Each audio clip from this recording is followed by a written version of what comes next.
Good afternoon, everyone, and welcome to IPFW's Mastodon Career Call webinars. We're going to go over a few housekeeping items before we get started with the actual webinar. First, I'd like to thank our sponsors. You'll see in the bottom left-hand corner links to Extension Healthcare, Lincoln Financial Group, and Federated Insurance. All those companies are currently hiring right now, and you can just click on their name and it'll be redirected to their career page for additional information. If you're joining this webinar to get passport points for the School of Business, I need you to log in with your first and last name, and then you'll come to Career Services and we'll sign that form for you. This webinar is being recorded and will be posted on the IPFW YouTube channel, so you can access that at a later date. And if you have any questions, feel free to put those in the chat feature, and our presenter will go through those questions throughout the webinar. Keep in mind we have one more webinar before the end of the year, and it is on LinkedIn, and that's happening in December. So I'm going to go ahead and present or introduce our presenter, Benjamin Van Order from Northwestern Mutual, IPFW alum, business and psychology major, and we're excited to have him here today to talk about how to manage your personal finances. Hi, everybody. I appreciate you taking the time to join me today. And just so you know, as you have questions, feel free to type them in, and I will try and get to them as I'm going here. As you can see, the title for today is How to Manage Your Finances, from budgeting basics to jump-starting your long-term financial plan. And just to kind of give you a feel for what it is that I do and how I work with my clients, regardless of age. One of the introductory pieces to building a financial plan is just dotting the I's and crossing the T's on a monthly budget. So regardless of your stage in life, I find that that's really the basis for heading in a direction and meeting whatever long-term and short-term, for that matter, financial goals that you have. So I'm sure many of you are at a variety of stages as it pertains to a monthly budget, but we're just going to start with the basics and then just go according to having the end in mind. So going to the next slide.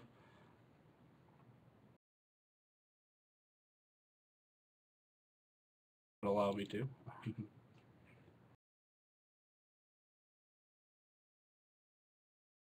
There we go. So if you were sitting here in 3 years, the first question I ask each one of my clients as we're building a relationship is, what has to happen for you personally, professionally, and financially to feel like you're heading in the right direction? And I ask that within a number of contexts. So within 3 years, what do you want to see life look like for you to feel like we're starting to head in the right direction? And so as we're talking in terms of your financial goals, we're going to talk about this a little bit later as well, but we really define that within 3 primary buckets. The first of which would be your short-term buckets, things like liquid savings for the I didn't know that was going to happen moments in life. Strategically saving money for shorter term, what could be major purchases. 5 years off, we start talking a little bit more about larger professional goals. So from an income perspective, where do you see yourself? Where would you like to be? And have you made any moves from where you are now into to where you would like to be from a professional perspective within a 5-year period? Next is 10 years. So what does life look like? Are you married? Do you have children? Are you starting to save for college? Do you plan on having a certain percentage of a home that you now own paid off? Are you living in the same city?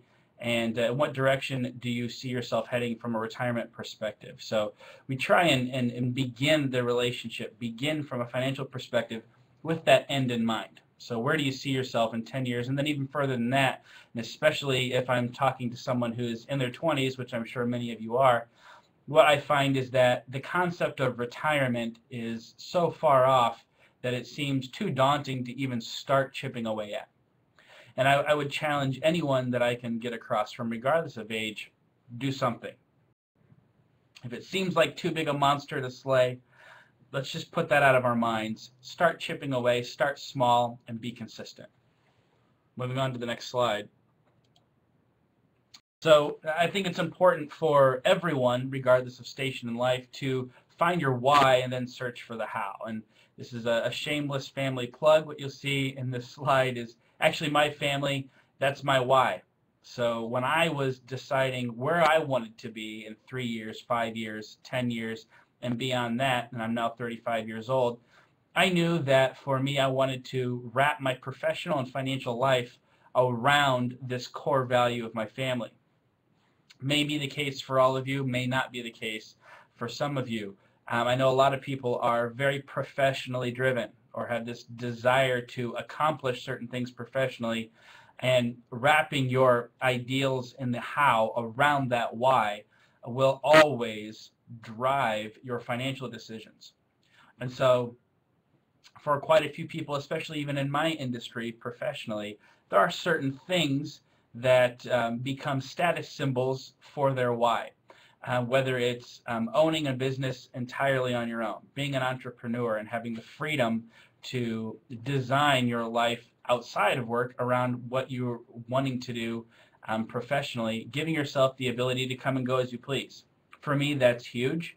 For some people, they look for the structure of a 9-to-5, but I find that a lot of my clients had this goal of independence on the way to their financial goals, and then even more importantly, independence from a financial perspective when they get to their goals. So rather than saying from the get-go, what is your goal for retirement, I'm typically asking a question more similarly designed around that idea of independence. When do you want to see yourself in a position where you are financially independent? Now, of course, the first answer that I get from just about every 20-something is 35. Well, as realistic as that may be to some individuals, for a vast majority of us, that is not the case. And also thinking through things like retirement as a concept, savings as a concept, and life after your professional life is completely different for people in my generation, as well as the majority of yours, than it was for even one generation ahead of us. So our parents, our grandparents got to experience certain things professionally and financially that just aren't a part of what we'll experience. So establishing your philosophies on things like Social Security and things like pension, which is primarily non-existent from the average professional today. So jumping into the budgeting basics, obviously the first thing we have to determine is what do we have to work with. And so the challenge that I give each one of my clients and those that I'm coaching from a budgeting perspective is, first of all, have a plan, step 1, execute the plan, step 2, and then just continue to repeat. And I find that establishing a good basic budget is something that usually takes about 90 days. There seems to be a refiner's fire that everyone goes through when putting together the ins and outs of their own individual budget. Sometimes it can actually be longer if you're talking about a couple. People who are already married for some strange reason they each bring their own normals, so to speak, into the relationship, especially from a financial perspective. So giving an example from my own personal experience, my wife and I, when we originally sat down to do our budget about 6 months into our marriage, saw very different ideas as to what our budget would look like surrounding a few certain things. So, for instance, she saw a piece of our budget surrounding shampoo and conditioner as a $40 a month line item. For me, I was expecting her to transition into a suave individual, meaning it was about $3 to $4. Now, obviously, there had to become a meeting of the minds, and by meeting of the minds, I mean she won. But understanding that there are certain things that are going to be variable on a monthly basis, we want to get as close to each individual line item being nailed down, and that's why I say within a 1-month period, it's going to be very difficult to do. By the end of 3 months, you have a very good understanding of what your budget really needs, because that is a living, breathing thing. Also, So once we've determined how much we have to work with, we've gotten through what we think are the necessities, the important things, and those that are going to be a bit variable, I would suggest that everyone put together or seek out a cash flow form. So that should encompass a few different things. First of all, what the expectation for the expenditure is, and that includes everything from mortgage or rent payments, tithes or charitable giving, and what the expectations are for each line of insurance, property, casualty, things like home, auto owners, life insurance, all that sort of thing, all the way down to groceries, entertainment dollars, what my wife and I call blow money, and all the way through toiletries. So that's going to be the first thing. Here's the expectation from a cash flow perspective. The next is the amount that you're allocating towards it, because you understand that it could be variable from month to month. And then the last thing is going to be the actual expenditure for each individual month. And so after that 90-day period, you've filled out all three of those areas, and now you know this is what we can allot for that individual category, and know pretty confidently that we're going to end up spending for that on a monthly basis. The next thing I'm going to suggest is that you spend down to zero. And that doesn't mean go out and try and find a way to blow whatever's left over at the end of the month. While I'm sure it'd be nice to have a new flat screen TV, that may not be appropriate. So the idea here is to make sure that every dollar is accounted for. Going into the month, the idea is to know before the month happens where your dollars are going.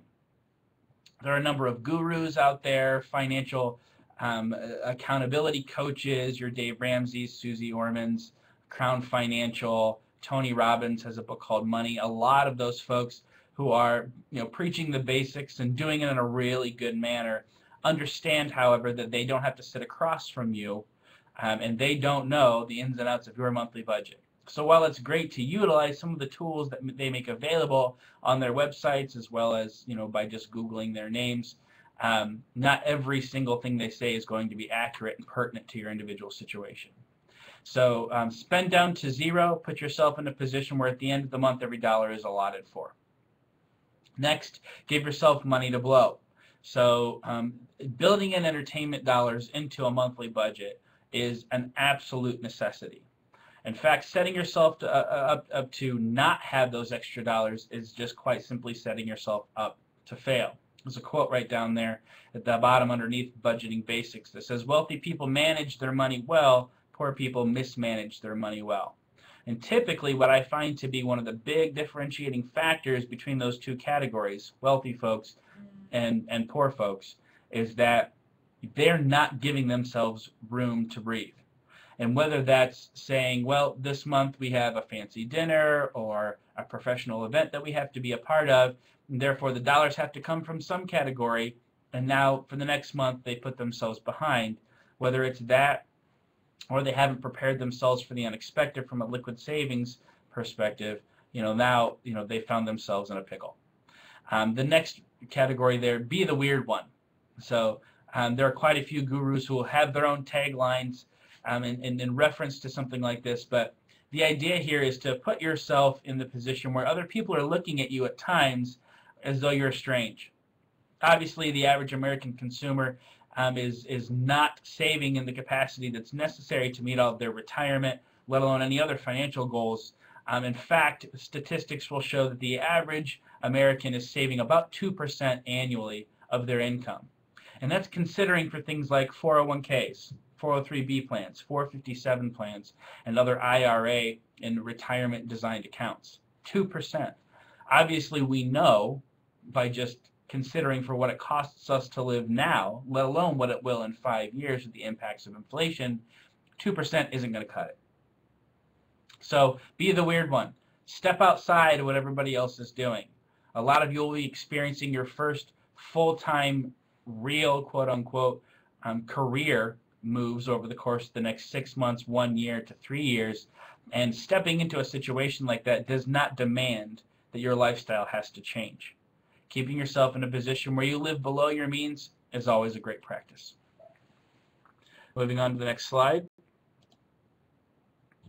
So now what? We've put ourselves in a position where we've worked a cash flow form for 90 days. Now we want to start looking into that 3 years, 5 years, 10 years, and beyond. What is it that we need to start doing to put ourselves in the position to meet all of our financial goals? First of all, establish buckets for each stage in life. Like I mentioned before, you've got short-term, medium-term, and long-term goals. Obviously, short-term goals are going to be things of the most immediate need.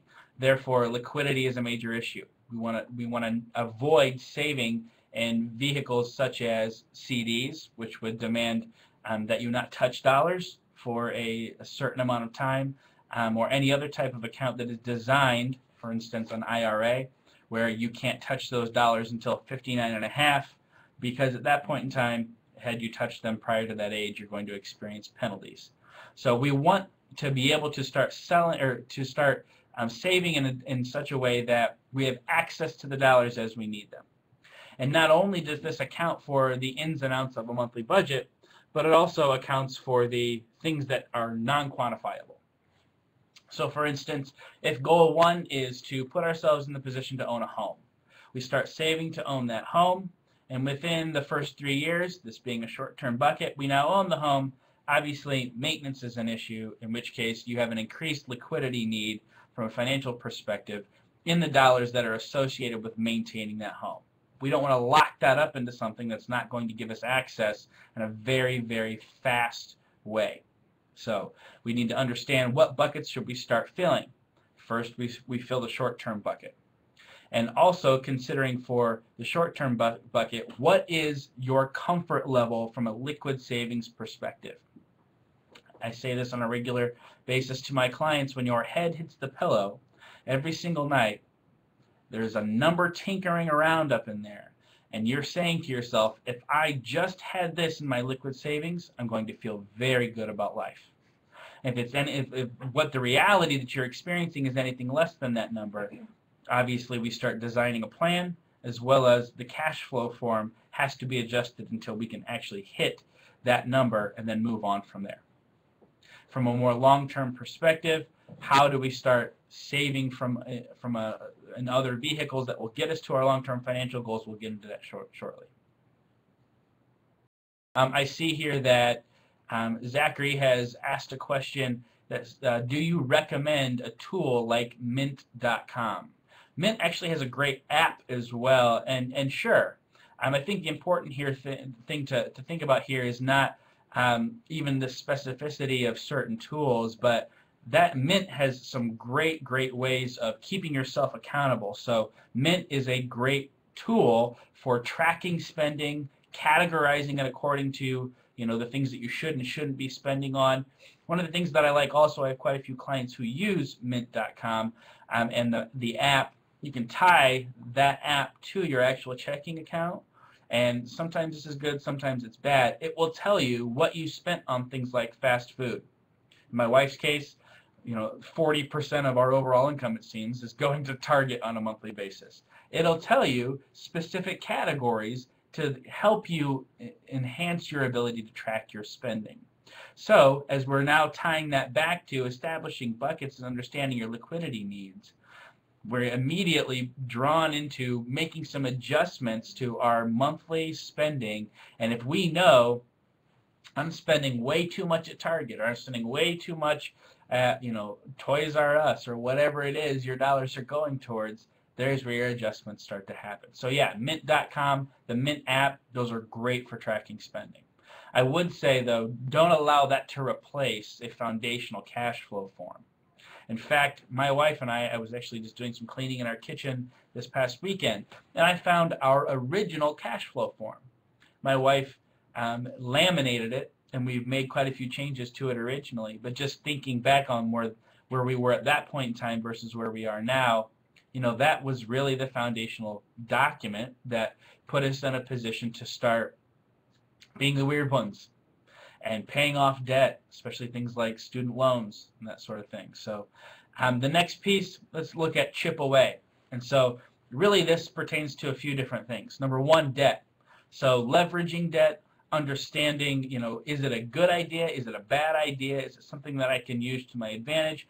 Or am I underwater? So I don't want to spend a lot of time focusing on debt. Everyone has pretty much the same feeling. that's bad. And realistically speaking, unless you're an entrepreneur or unless you are in a position where you're owning a business, my philosophy is eliminate as much debt as possible as quickly as possible. Roll up your sleeves. A lot of gurus have a lot of different things to say about it. For instance, there's the Dave Ramsey philosophy, which is list your debts from smallest to largest, start paying them down one at a time, regardless of interest rate. And every time you've paid off one account, you roll the amount that you were paying monthly onto the next. It's called a debt snowball technique. In my personal opinion, if you have a large number of debt accounts that you're paying on a monthly basis, that is probably the most effective tool. Now, if you're looking at someone who has 3, maybe 4 accounts, some student loans, a credit account, maybe a personal loan, and an auto loan, that may not be the most effective way to start attacking debt. So from that perspective, that person would likely want to start attacking the debt with the highest amount of interest that's accruing on a monthly or even annual basis. Things like student loans, typically the national average is between 4 and 5% on student loan payments, which would be considered relatively low in the debt universe. So as opposed to looking at your average Capital One credit card, Discover credit card, where your interest can be anywhere from 15 to the low 20%. Obviously, in a situation like that, where there's a limited amount of debt accounts, you want to start chipping away at the ones that have the larger amount of interest attached to them. And so typically what you're going to find is working a debt snowball or eliminating debts according to interest rate should work very closely in conjunction with your monthly cash flow form. So understanding, okay, I get down to the last line items left, I have dollars left over on a monthly basis, which is hopefully the case. And remember, the recommendation there is that we spend down to zero. So what do? We start attacking that debt after we've built up a sufficient amount of liquid savings. So the next piece, eighth wonder of the world. There's a very common saying in my industry, and you'll find a lot of advisors say something similar to this. Compound interest is the eighth wonder of the world. It's true. So the sooner you start saving in something that gives you the ability to accrue interest, the better off you are. A common question that I find here, and it relates to the last topic, that chip away, is it more efficient for me from a long-term perspective to start saving in something that can be interest-bearing, and meaning I'm paying down less towards the existing debts, or is it better for me to hammer away at those debts and then start playing some catch-up on how I'm saving for the future? Now, obviously, without looking over the specifics of someone's balance sheet and understanding their individual goals, it's difficult for me to make a recommendation there. However, I would say on a small scale, if in your situation you are in a position where you're just getting started, I typically would say start something, be consistent, and it doesn't have to be a lot. If it's $25 a month into a Roth IRA, which we'll talk about more specifics in regards to the design of an account, that's worth it. If it's $25 less going towards debt a large percentage of the time, it's a recommendation I would make. But again, it's subject to change according to the individual that I'm speaking to. Take a holistic approach. So now that we've gotten through our cash flow form, we understand how we're attacking our debt.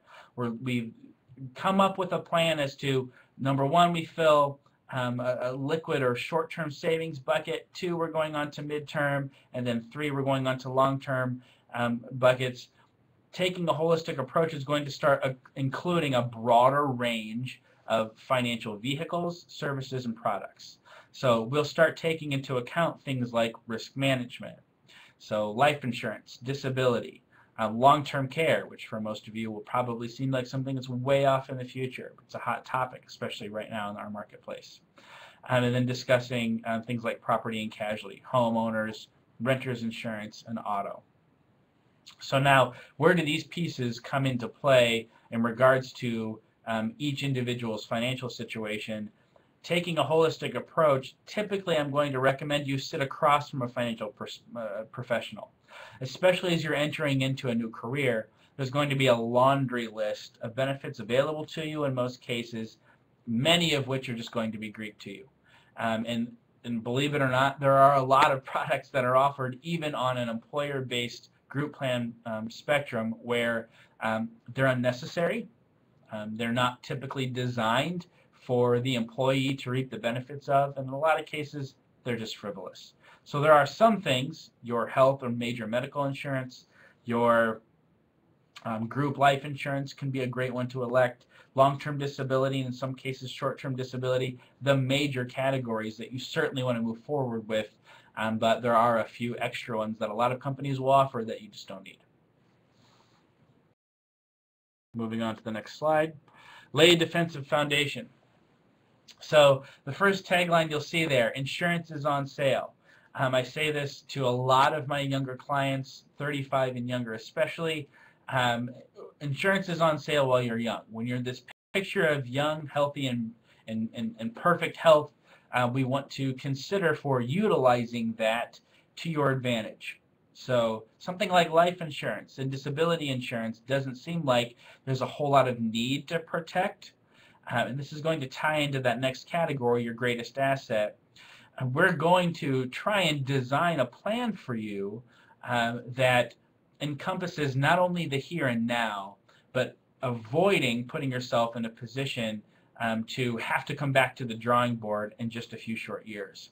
So insurance is on sale, meaning there's something that you'll have to deal with, and that whole spectrum of products, and that's underwriting. So considering for illnesses, medical history, height, weight, are you a smoker, a non-smoker, and even in some cases family medical history. The younger you are, the more time you have on your side as it relates to compound interest in some certain products, but also the less expensive or the less cost of insurance you'll have involved in making a purchase in some of these financial products. Your greatest asset is your ability to earn an income.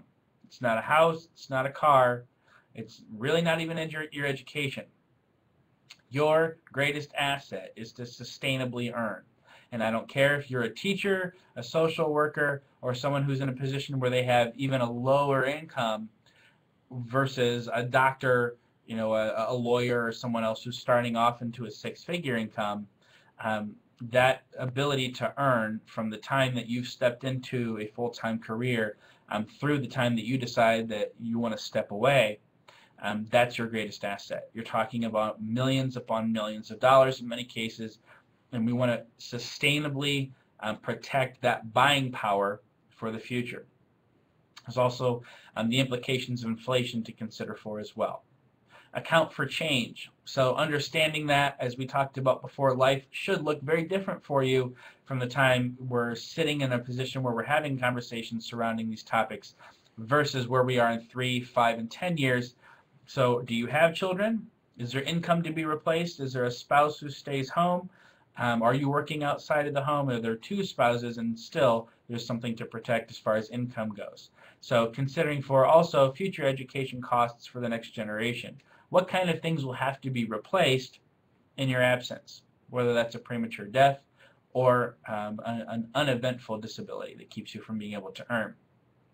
And then again, protect your buying power. I mentioned inflation before. So depending on whose statistics you look at, over the course of the last 20 years, we've seen about a 2.4% increase on an annual basis in what it just costs to live. And if you take it out to even 30 years, it's about 2.8, again, depending on whose statistics you're looking at. I am a promise small, deliver big kind of guy, so in putting my own financial plan together as well as that for my clients, I'm utilizing the number 3. So every single year, everything gets more expensive on average by about 3%.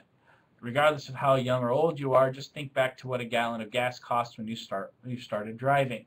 For my case, and this will date me to some degree, it was right around 99 cents. So consider paying 99 cents a gallon for gas and versus what it's costing now. Obviously, there's a big difference. Moving on to the next slide. Property, health, life, and disability. Now, that's typically going to be the top 4 things that you're considering from a risk management perspective, especially as you're starting out. Auto and homeowners are definitely something you want to put in place to protect the things that you're utilizing on a daily basis and keeping the roof over your head. Health insurance is a very hot topic right now. Most people stepping into a new career are looking to put in place a group-sponsored health plan. But even further than that, you have to start discussing things like HSAs or health savings accounts. Do I want to elect a high deductible plan or a low deductible plan? Well, depending on your health history and the frequency of use for the plan, what's most appropriate for me? It's going to be difficult to say without seeing or consulting a professional. Life insurance and disability insurance, we covered those to some degree. Life insurance, so we'll talk through very briefly the differences between term life insurance and whole life insurance. So first of all, term life insurance, just about everyone in the financial universe is going to tell you term life insurance is the way to go. And in many cases it is. It's significantly less expensive. It is an if I die, my family or beneficiaries receive this death benefit, one and done kind of situation. There's multiple types. The most common type is called an adjustable term. It's inexpensive. It starts off costing very little, but over time, as you get older, and it sounds morbid, every day you're alive, you're one day closer to death, it gets more expensive. So every year you're going to see your premiums increase. There are hybrids called level term, where you take the beginning amount, what it would have costed from an adjustable perspective, the beginning amount of premium, and then the company will look at the ending amount of premium, and considering for your height, weight, again, smoker, non-smoker, medical history, all that type of thing, they can level out your premiums so that they cost the same thing every single month. Typically, that is the elected design. Being able to see ahead of time what the costs are going to be associated with that type of insurance is usually advantageous, just so that you can continue budgeting in the way that you've set up. Now, at the end of that period, that term, the insurance goes away. In a lot of cases, you still need some, in which case you'd have to be re-underwritten, or they would reevaluate you financially and from a health perspective. And so obviously, if it's a 20-year period, at the end of that 20 years, it's going to cost significantly more than it did when you originally got your first life insurance policy. So that's something to consider. There are other hybrids, for instance, a return of premium policy, and other types where they issue riders or extras on policies to account for spouses and other types of things. In most cases, those are not the best idea, so you'd certainly want to consult your financial professional regarding any differentiating riders for your life insurance policy. The second type of life insurance is called permanent or cash value or whole life insurance. Now, it gets a bad rap, and with most companies it's typically a bad idea, and it's significantly, on average, 10 to 15 times more expensive than term life insurance. The difference intrinsically in the two different types of insurance is one builds equity or cash value over time, that being whole life, and one at the end of the time period in which you put it in place is just simply gone away. So it's like renting your insurance with term. You stayed in an apartment for a 20-year period. At the end of that 20 years, that landlord is probably going to hand you a bill for a carpet, as well as say, well, thanks, we put a roof over your head, that's what you paid for, go on about your business. Whereas with whole life insurance or cash value life insurance, it's designed to be in place for your whole life. You're typically going to pay the same amount every single month, and the policy doesn't end until you end. And in time, there's a living benefit that will grow by way of something called cash value that you can utilize throughout the course of your life. Now, there are hybrids in the whole life category as well, things like universal life, variable universal life, and other types of products where they attach that cash value to either interest rates or to the stock market. And in many cases that can be advantageous, but you'd have to, again, consult your financial professional to find out if that's appropriate. Disability insurance, we discussed very briefly. Your greatest asset is your ability to earn an income. My recommendation is almost blanketedly, if your employer offers disability coverage, it's almost always going to be to your advantage to elect that coverage, both short-term and long-term. Short-term is going to cover from usually 90 days to about 6 months, somewhere in there. And it's going to keep you from a loss of income in the event that you have a disability that is not sustainable. And it's typically very inexpensive.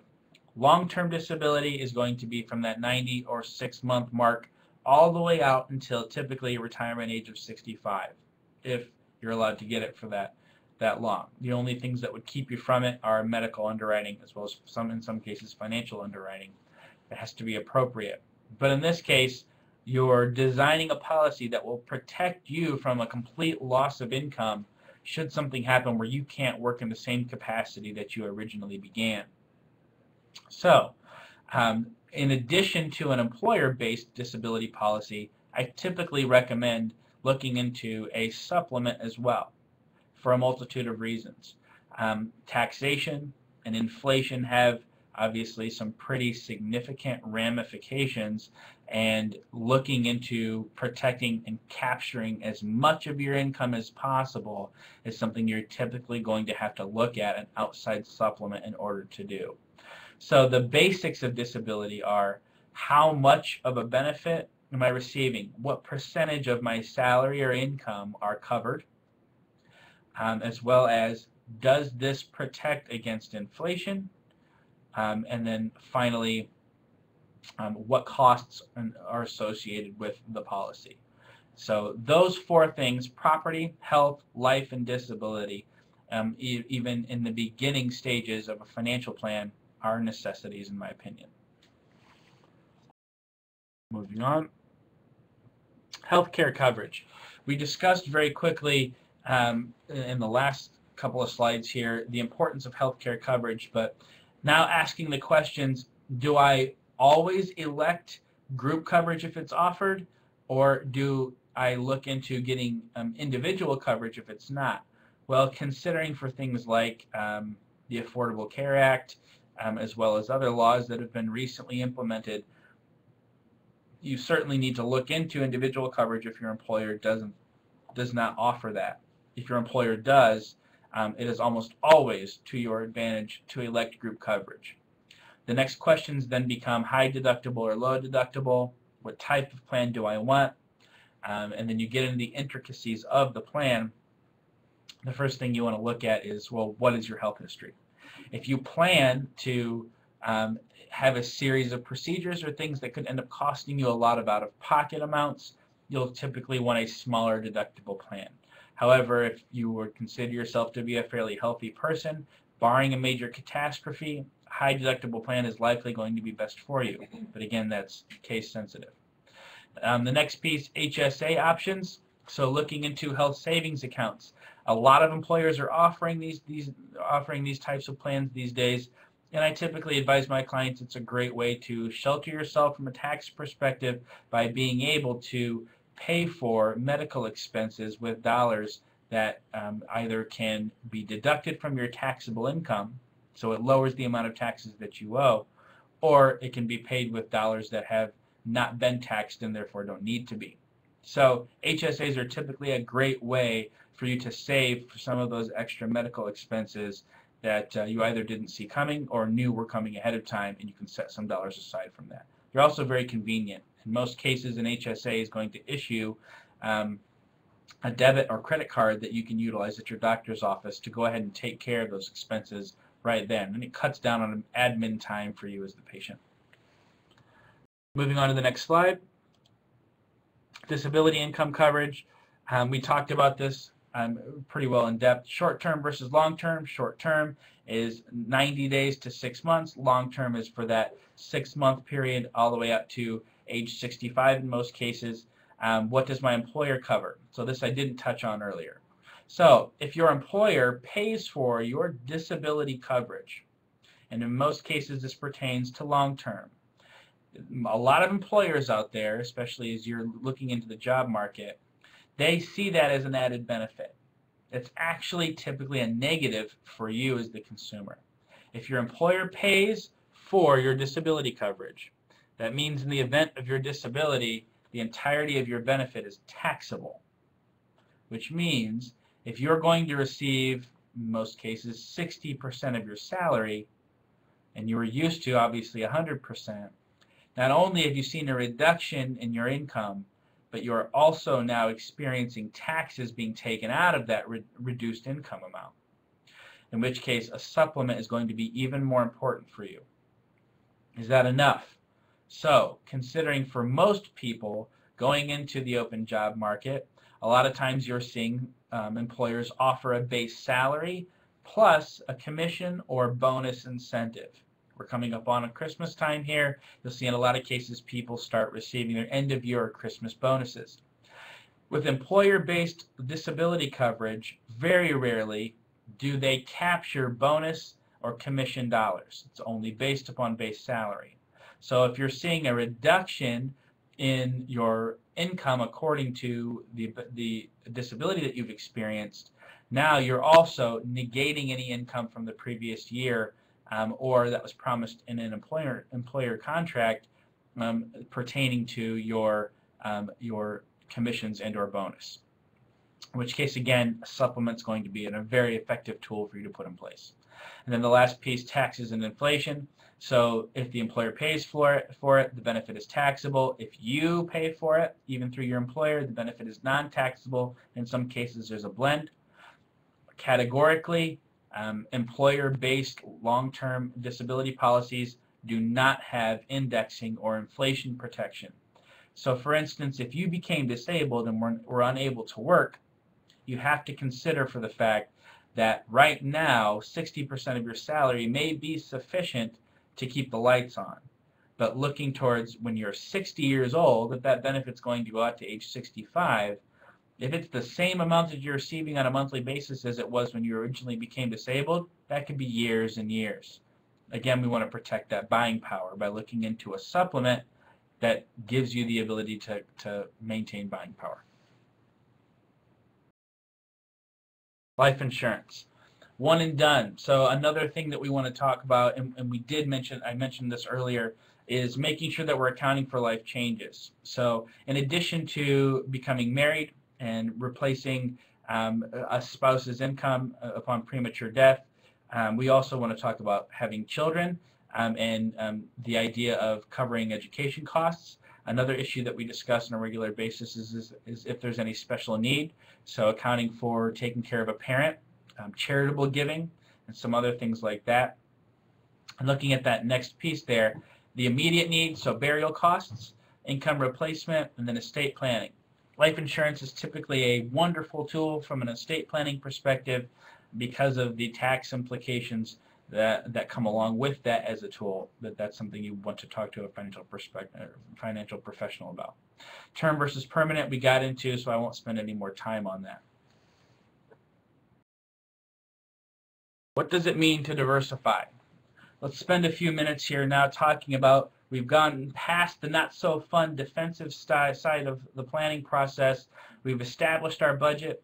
We've now discussed protecting everything that we have going on around us to the best of our abilities. Now let's talk about diversification from a savings strategy perspective.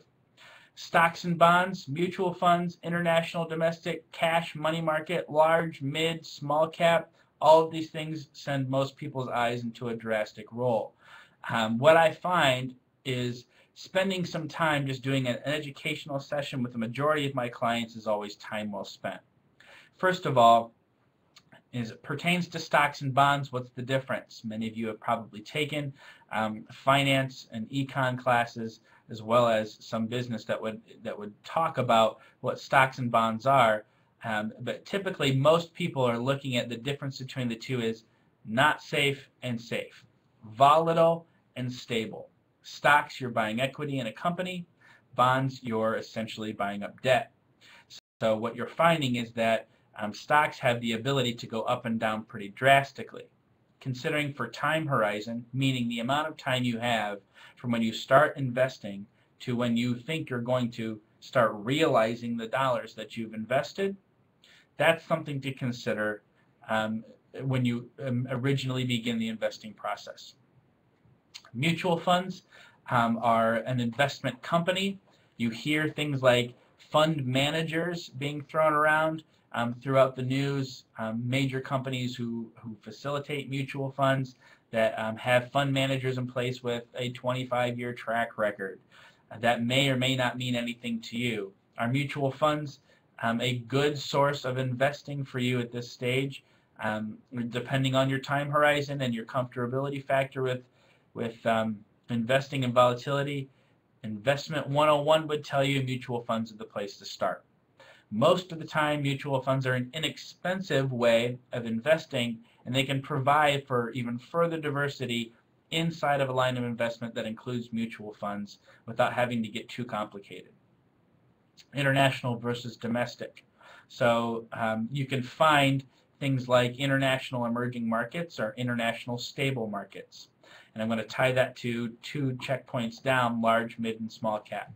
Large cap equities or stocks are major companies, things like Apple, Coca-Cola, Pepsi, the companies that you hear about on a regular basis, have the potential for loss and gain, but not nearly as large a potential as even further down companies that are in the small cap category. Those would include things like pharmaceutical and tech stocks, in some cases energy stocks in that small cap category.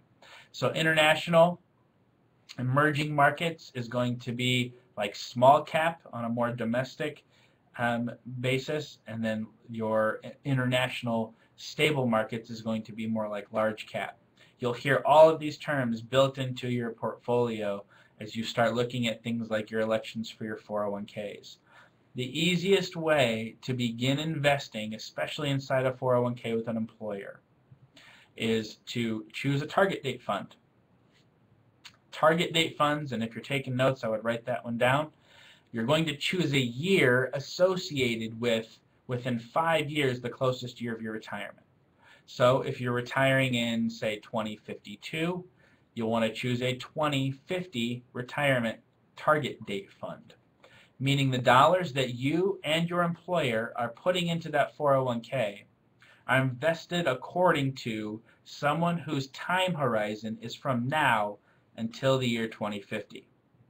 The younger you are in 2014, that's going to be a higher blend of stocks than bonds.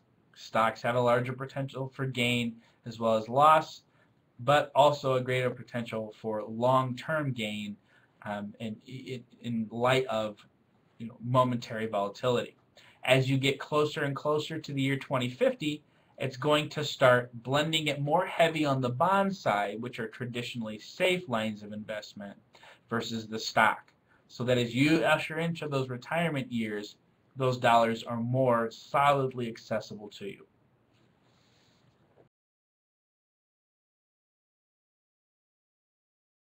Market risk, volatility, and time horizon. Potential for loss, potential for gain. So understanding that when investing, there is always the potential for loss as well as the potential for gain. In a lot of cases, especially if you're reading the news, you'll hear doom and gloom and it's all going downhill. What we're experiencing right now is actually record gains and record levels in our stock market. And typically picking and choosing for the average consumer which investments to put our money in is not usually an effective method for saving. One of my greatest messages that I'm giving my clients is utilizing a technique called dollar cost averaging. Be consistent. Every single month you're putting in the same amounts rather than being emotional and trying to choose the winners. In my experience, no one knows what the market's going to look like tomorrow, next week, in several months, several years. The best thing to do is put yourself in a position to be consistent and diversify yourself well. You'll obviously want to talk to your financial professional regarding what individual lines of investment are most appropriate for you. Typically, the younger you are, the more risk that you're able to take, because there's a longer period of time before you're realizing the dollars. Again, taking emotion out of the investment experience, typically investing is driven by 2 emotions, fear and greed. Everyone wants to buy low and sell high. And while that is certainly a great way to go about investing if you're able to do it on a consistent basis, not anyone can predict the future. So again, consistency is key. Even if it's just a small amount, start now, let compound interest work its magic, and let that time take course and see what you're able to accomplish with even a small amount. Tax implications. I'm not going to spend a lot of time on this. I'll just very briefly dive into a couple of different categories: taxed now, taxed later, and tax advantaged. Obviously, for your short-term buckets, the more liquid things that you're needing access to those dollars, checking and savings account is going to be the way to go. But on average, you're seeing about 0.1% return in a checking and savings account. Because you have access to it, no one needs to make money off of it because they know that you could just take it out at any time. A CD, right now CD rates are very low, so putting dollars into something that you have to keep dollars in for 6 months, a year, 18 months, whatever the time frame may be, not always the most efficient way for you to be saving money, but the nice thing about it is it keeps you from touching it. Taxable mutual fund accounts, individual stocks, and individual bonds. So most of the time what you're looking at with the three of those is it's a way for you to see a good amount of return, and while at the same time having access to the dollars. Those would fall, all of those things are going to fall under something called non-qualified. From a government perspective, qualified dollars are anything you have access to without penalty. That's non-qualified. Qualified dollars are anything that are retirement orientation. So a majority of the things that we're going to talk about in the next two categories are going to fall under the qualified category. Qualified dollars, if you touch them before the age of 59 and a half, you're going to experience a 10% penalty plus the implications of income taxes. So the next category, taxed later. You can defer your taxation by putting your dollars into a traditional IRA. You're saving those dollars on an annual basis. In most cases, you're getting some sort of deduction because the government is trying to incentivize you to save. And then as you decide to start realizing those dollars as income post-retirement, some, and in some cases, all of those dollars can be taxed. Most of the time, if you transitioned from one employer to another, you had a 401k at the old employer or a 403b at the old employer, you would then roll those dollars either one into your new 401k or 403b plan, or two into a traditional IRA because they're similar in orientation. Variable annuity and fixed annuity. Annuities get a bad rap, and in a lot of cases they're an expensive way to save. The nice thing about annuities is you're building something called mortality credits into your retirement strategy. That sounded like a mouthful, but what it means is, in the same regard that you're utilizing time in youth to your advantage in a life insurance and disability insurance scenario, you're able to apply that same youth leveraging into a financial vehicle. They're both insurance products, life insurance, variable and fixed annuities. Those are annuities are an insurance product because they capitalize on your youth. Saving into an annuity is like building your own pension. Again, talk to your financial professional as to whether or not those are a good idea. 401k, 403b, it's an employer-based savings plan. In many cases, an employer is adding an incentivized match for your contributions, which takes them even further off the hook. And in the years prior to our generations, you saw a lot of people who carried a pension with their employer, and those are, for the most part, gone away, and now 401ks have replaced them. So you have a stake in the game, so does the employer. Your employer's contribution to your 401k is always going to be done on a pre-tax basis. In most cases, your contributions are as well.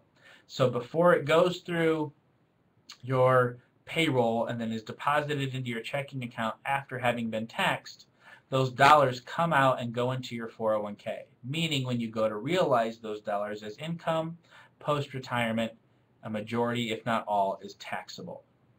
Simple IRA is another way of designing as an entrepreneur, most specifically. It's a great way for you to set up an IRA, even if especially if you're an employer yourself, and incentivizing yourself to save for retirement. Tax advantaged, Roth IRAs, I'm sure you've heard those terms before. It's a great way to attempt to leverage yourself from future taxation. So you are taking those dollars from your employer, it goes into your checking account, and you then write a check into a Roth IRA. That Roth IRA is tied to a collection of investments. Because those dollars have already been taxed, when you go to withdraw those dollars after 59 and a half, age 59 and a half, there's no penalty and there's no taxes. It's grown tax-free because your basis, the original contributions, were already taxed. Unfortunately, for this year, the government says you can only contribute $5,500 into that Roth IRA, keeping you from leveraging yourself any further. One caveat is that some 401ks with some employers will allow for a Roth option, meaning they'll give you further tax sheltering by depositing or putting your contributions into a Roth inside your 401k instead of having them pre-tax. The next piece under tax advantaged, whole life, universal life. Both of those are permanent life insurance policies that allow you to build equity inside the policy. And as you go to take the dollars out, if done correctly, you can actually take the dollars out on a tax-free basis. It's very complex. Again, talk to your tax professional. 529 plans, many of you may be familiar with this already. Indiana is one of the most incentivized college savings states in the United States. And that's also a great way to save for future education costs. So one of the last slides here, envision your goals, estimate your expenses, evaluate your resources, earmark guaranteed income, ensure you are taking action, and start now and be consistent. I appreciate everyone spending some time with me today. If you have any more questions, you can go back to the first slide. That includes my email address and my phone number. I'd be happy to answer any questions that you throw at me. Thanks.